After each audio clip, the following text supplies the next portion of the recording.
They forced her to sing just to mock her, but when Abby's voice filled the room, their smug smiles vanished. The woman they once ridiculed left them completely speechless.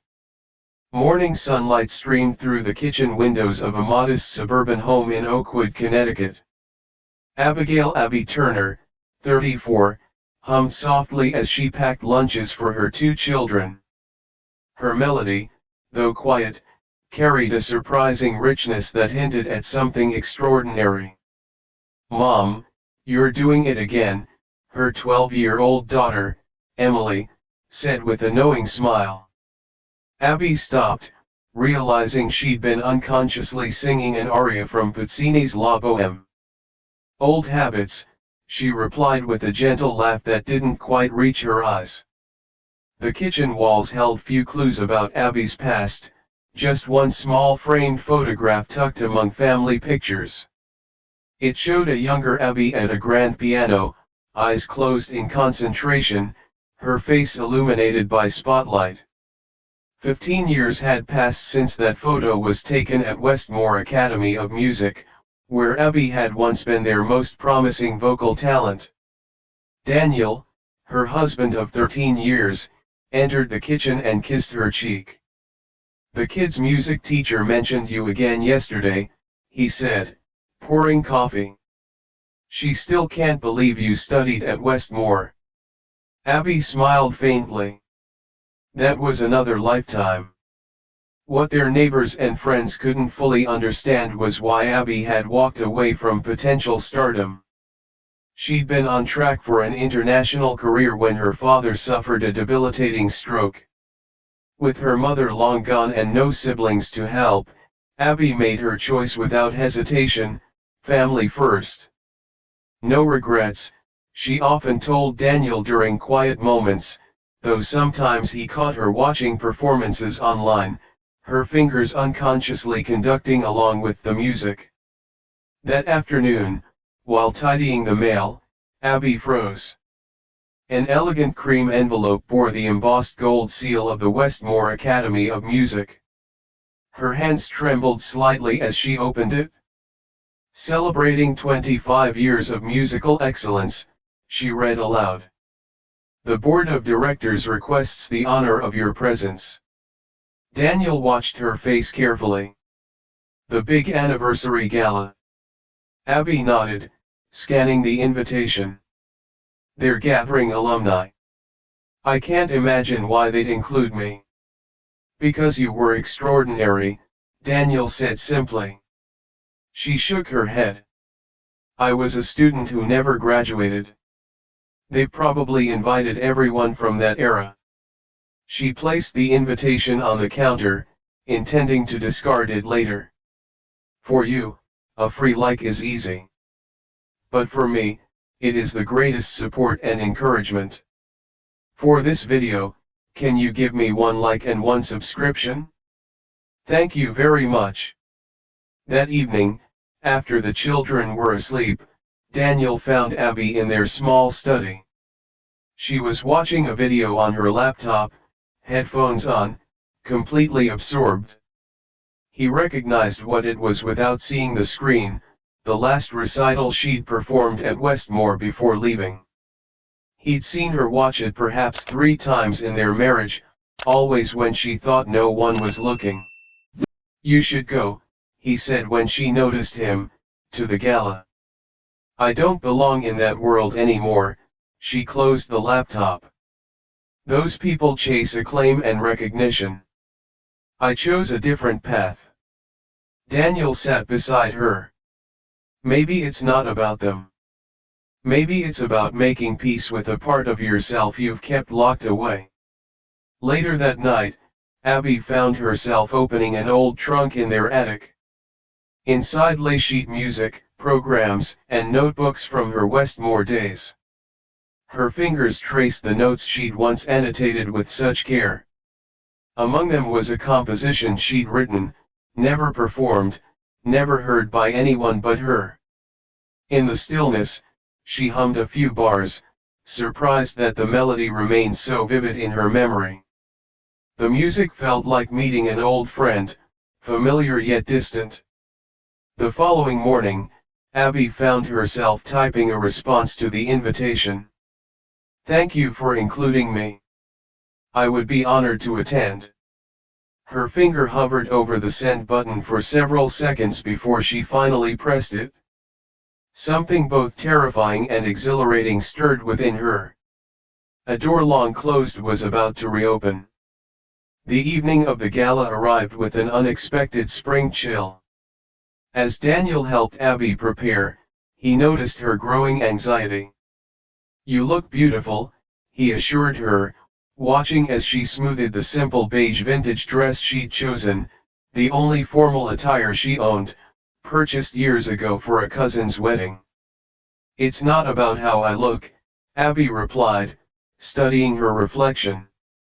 "It's about facing a choice I made 15 years ago and all the people who never understood it." She'd kept her appearance simple, minimal makeup, hair natural and unadorned. In the mirror, she looked nothing like the glamorous sopranos who now graced the stages she once dreamed of commanding. "Remember," Daniel said as he dropped her at the gleaming facade of the Manhattan venue, "you have nothing to prove to these people." The grand hall of the Westmore Anniversary Gala glittered with crystal chandeliers and success. Distinguished alumni mingled with wealthy donors, celebrated conductors, and renowned performers. The air itself seemed charged with accomplishment and ambition. Abby hesitated at the entrance, suddenly feeling every inch the outsider. Women in designer gowns adorned with jewelry worth more than her mortgage glided past men in impeccable tuxedos, discussing upcoming seasons at the Met and Carnegie Hall. "Abigail Turner? Is that really you?" Professor Eleanor Winters, now in her 70s, approached with genuine warmth. The woman who had once been Abby's vocal coach embraced her former student. "I never thought I'd see you here," she said, examining Abby's face with kind eyes. "What a wonderful surprise." Their conversation was cut short by a commotion near the main stage. A group had formed around a tall, distinguished man whose silver-streaked beard and confident stance commanded attention even from a distance. Abby recognized him immediately, Lawrence Blackwood, once her closest competitor at Westmore, now one of the most celebrated conductors in the country. "He's just been appointed artistic director at the National Symphony," Professor Winters whispered, "the youngest in their history." Abby nodded, remembering the intense rivalry they had once shared, talent matched only by their contrasting approaches to music. Where she sought truth, Lawrence pursued technical perfection. "Abigail Turner." His voice carried across the crowd as he spotted her. Conversations quieted as heads turned. "The prodigy who disappeared." He approached with a glass of champagne in hand, his entourage following up close. His success was etched in every line of his face, in the confident set of his shoulders, in the way others deferred to his presence. "Lawrence," she acknowledged evenly. "When they told me you might attend, I could hardly believe it." His smile didn't reach his eyes. "What have you been doing with all that potential?" There was a subtle emphasis on the last word that made several people in his circle exchange knowing glances. "I've been living my life," Abby replied simply. "How quaint." Lawrence gestured to a woman beside him. "Olivia here just completed her third world tour, and Marcus has been commissioned by the Vienna Philharmonic." Each introduction felt like a subtle barb, highlighting paths Abby hadn't taken. "For you, a free like is easy.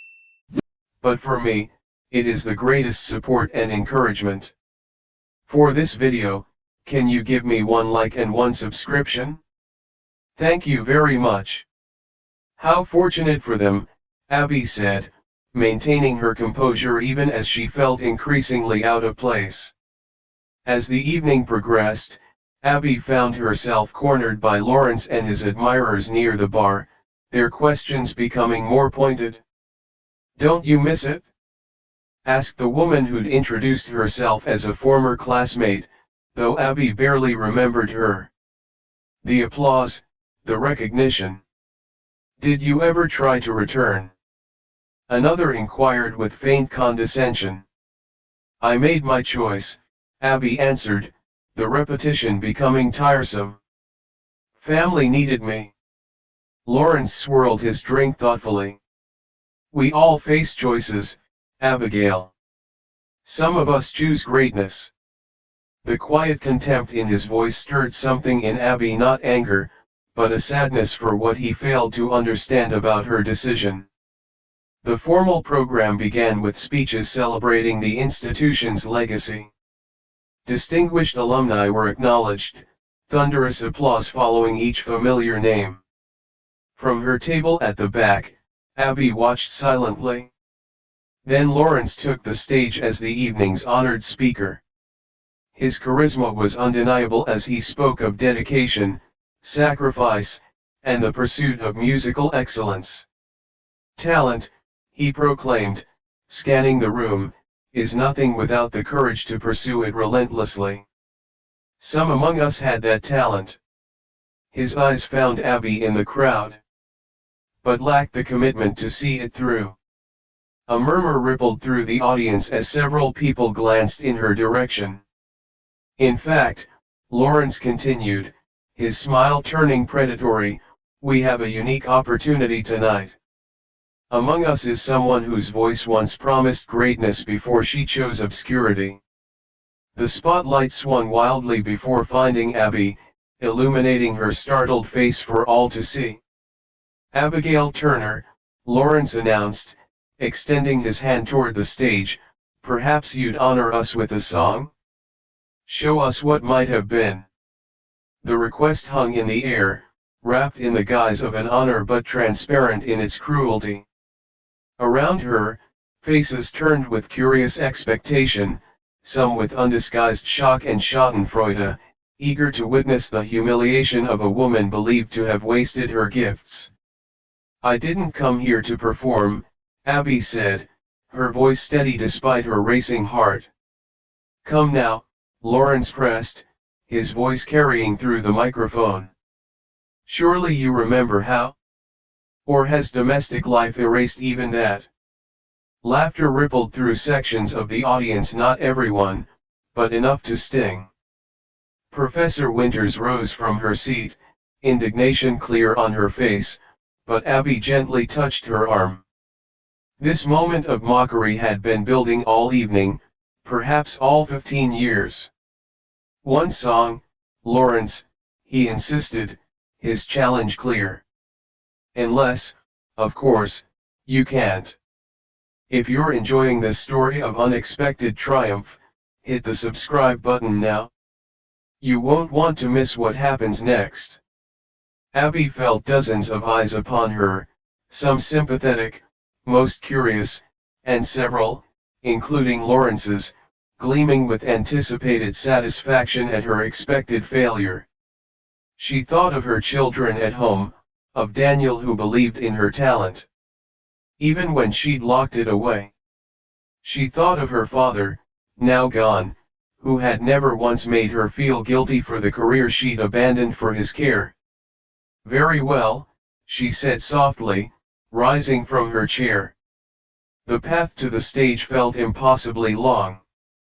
Her simple beige dress stood in stark contrast to the formal attire surrounding her. She heard whispers as she passed, 15 years without training, probably can't hit a proper note anymore, poor thing, he's cornered her completely. Lawrence stood center stage, his expression one of faint cordial welcome. He extended his hand with theatrical gallantry. "Ladies and gentlemen, Abigail Turner, returning to Westmore after 15 years.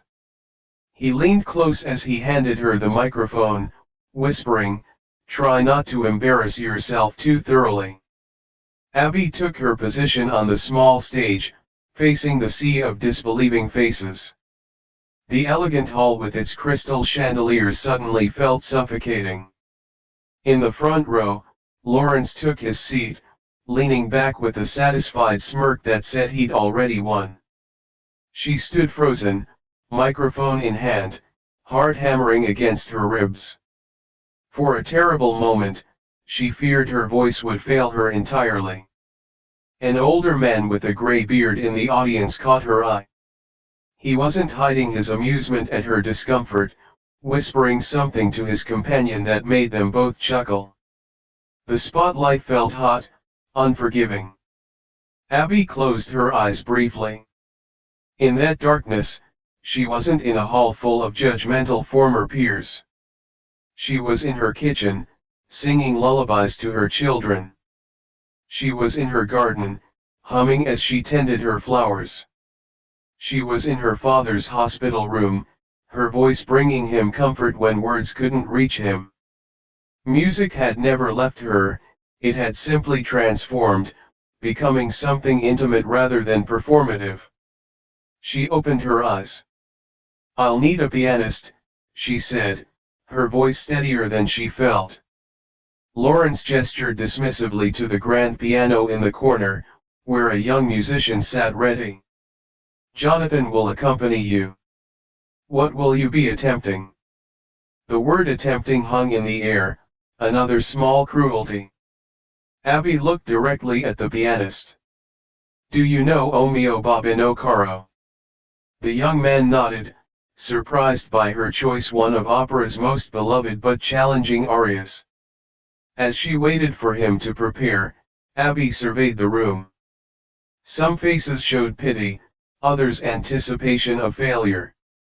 Lawrence's expression remained one of barely concealed triumph. He believed he'd already won this moment, reducing her to an object lesson in wasted potential. The pianist played the opening notes, and Abby took a deep breath. The first note hung in the air, pure and unwavering. Heads that had been bent in whispered conversation snapped up. Lawrence's smug smile faltered. Abby's voice filled the hall with a richness and emotional depth that silenced every murmur. The technical prowess was impressive enough, her control, her perfect pitch, her seemingly effortless movement through the challenging passages, but it was something more that captivated the audience. Each note carried 15 years of unsung emotions: joy, grief, love, sacrifice, contentment. Her voice told the story not just of Puccini's love-struck Loretta, but of Abby Turner herself, a woman who had chosen a different kind of fulfillment than the one expected of her. In the front row, Lawrence sat rigidly upright, his expression transitioning from disbelief to shock. The man with the gray beard who had laughed at her moments before now leaned forward, his mouth slightly open. A moment later, Professor Winters pressed a handkerchief to her eyes, witnessing the full flowering of a talent she had recognized decades ago.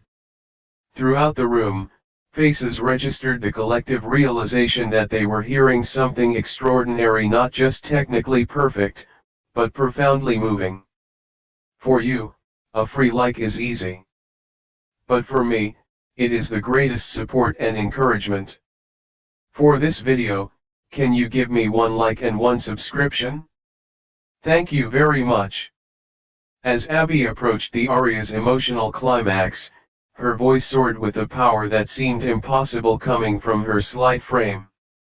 The final notes resonated through the hall with crystalline perfection, carrying both technical brilliance and heart-wrenching emotion. Then silence for 3 heartbeats. No one moved, no one breathed. The spell her voice had cast remained unbroken. Then, Professor Winters rose to her feet, tears streaming openly down her face, and began to applaud. Like a wave, others followed, first a few, then dozens, then the entire assembly rising in a standing ovation. Thunderous applause echoed through the grand hall. Several of the professional musicians present appeared genuinely moved, nodding in respect. Critics who had attended as Lawrence's guests exchanged meaningful glances, already mentally composing the articles they would write. Even Lawrence's inner circle broke ranks, caught up in the genuine artistic moment they had witnessed.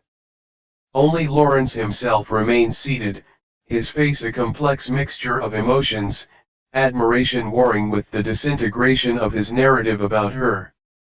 Abby stood still in the center of the stage, almost surprised by the response. The validation of the applause was gratifying, but she realized with sudden clarity that she hadn't needed it. The joy had been in the singing itself, something she had denied herself for too long. When the applause finally began to subside, she gently handed the microphone back to the master of ceremonies and moved to step down from the stage. "Wait!" called a voice from the audience. It was Marcus Reed, the composer Lawrence had mentioned earlier. "Would you consider one more? Perhaps something from Verdi or Mozart?" suggested another celebrated vocalist. Abby smiled graciously but shook her head. "Thank you, but that was enough." As she made her way back through the crowd, people reached out to touch her arm, to offer compliments, to express wonder. Where they had looked through her before, they now saw her clearly. Lawrence finally rose from his seat and intercepted her path. "Abigail," he said, his voice lower, humbled despite himself, "I had no idea you had maintained such excellence." She regarded him calmly. "You never understood what music meant to me, Lawrence. It was never about excellence." "We should talk," he pressed. "With a voice like that, even after all these years, there are opportunities, connections I could help you make." There was a genuine offer beneath his words, but also an attempt to reassert control, to position himself as the gatekeeper to a world she had supposedly lost. Abby's smile was gentle but firm. "I appreciate the thought, Lawrence, but I have a life I love. Music has always been part of it, just not in the way you understand." The remainder of the evening unfolded like a dream. People who had dismissed Abby hours earlier now sought her out, asking about her life, her choices, where she had hidden such talent all these years. She answered graciously but without apology for the path she had chosen. Some understood, others clearly did not, seeing only what they perceived as wasted opportunity. As the crowd began to thin, Professor Winters found her by the grand windows overlooking the city lights. "I always wondered if you regretted your choice," the elderly woman said. Abby considered the question carefully.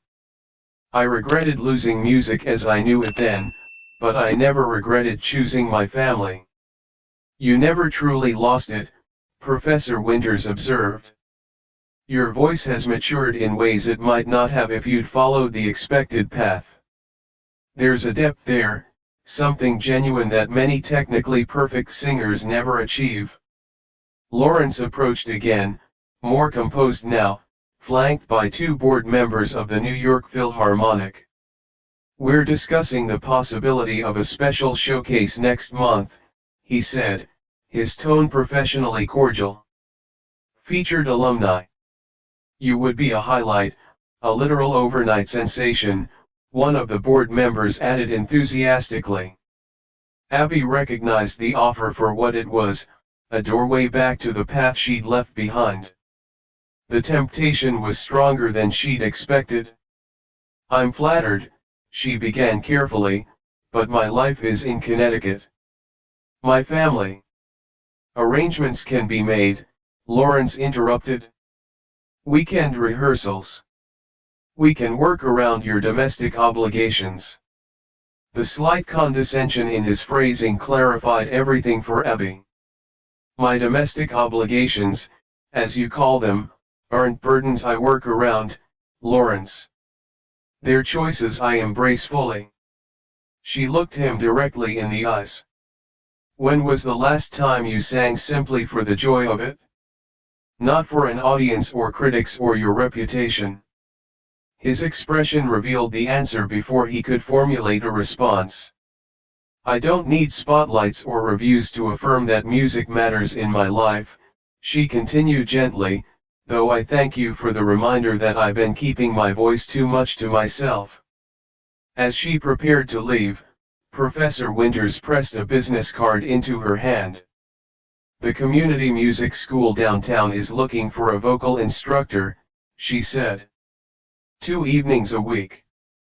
Something to consider, on your terms. Abby looked at the card, a warmth spreading through her at the thought of teaching others to find their voice. I might just do that, she said. Outside, the spring night air felt fresh and clarifying. As she waited for her car, Abby hummed softly to herself, not Puccini or Verdi, but a simple melody she'd composed years ago for her children. Daniel was waiting up when she arrived home, his expectant expression asking the question before he could. It was illuminating, she said, sitting beside him.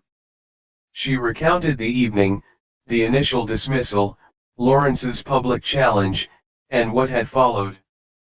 As she described the performance, her eyes grew bright with rekindled passion. They offered me opportunities, she concluded, a chance at what might have been. Daniel asked carefully, and? Abby took his hand. And I realized something. I don't want what might have been.